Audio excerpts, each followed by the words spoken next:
জীবন সাহা কতজন গেছে এখন ভুলেই গেছি না।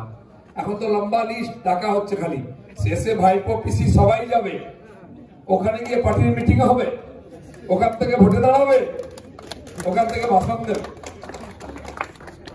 এই একে চমকানো তাকে চমকানো, প্রধানমন্ত্রী হোম মিনিস্টারকে গালাগালি দেওয়া সব বন্ধ হবে।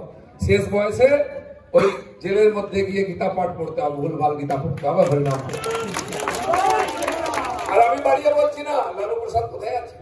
1000 কোটি টাকা ছেড়েছিল, ইনি তো কত হাজার কোটি টাকা ছেড়েছেন, তার ছেলে মেয়ে মানে ভাই ভাইপো ভাইবু সবাই ছেড়েছে। তো এদের তো পাপের সীমা নেই, ঘোড়া ভরে গেছে। যে কোন জেলে যাবে ভগবান জানে, সঙ্গে সবাই যাবে, নাহলে মন খারাপ হবে। তো সেই জন্য সার ব্যবস্থা হচ্ছে, আপনি নিশ্চিন্ত থাকুন। প্রধানমন্ত্রী বলে গেছেন 4 জুন রেজাল্ট হবে, মোদী শপথ নেবেন, সরকার হবে, তারপরে কোমরে দড়ি পড়বে, লাইন দিয়ে সব চলে যাবে, ফাঁকা হয়ে যাবে সরকার। মন্ত্রী এমএলএ এমপি কেউ থাকবে না, সব ভেতরে যাবে। আর তাই বলছি, এখানে যারা চামচাগিরি করছে, গা ফুলিয়ে বেড়াচ্ছে, আমাদের কর্মীদের ভয় করাচ্ছে, একটা নাকি বাচ্চা ছেলেকেও পুড়িয়ে মারবে বলেছে, আমাদের পার্টির পতাকা পুড়িয়েছে, এই হচ্ছে পতাকা, দেখুন সেটা পুড়িয়েছে।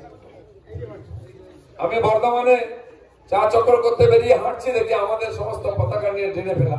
একটা বাচ্চা ছেলে দেখেনি, তার বাবা মা, কেন তারা বিজেপির সঙ্গে আছে, তাকে মেরে ফেলতে হবে, পুড়িয়ে ফেলতে হবে, এরা করে। বহু লোককে মেরেছে।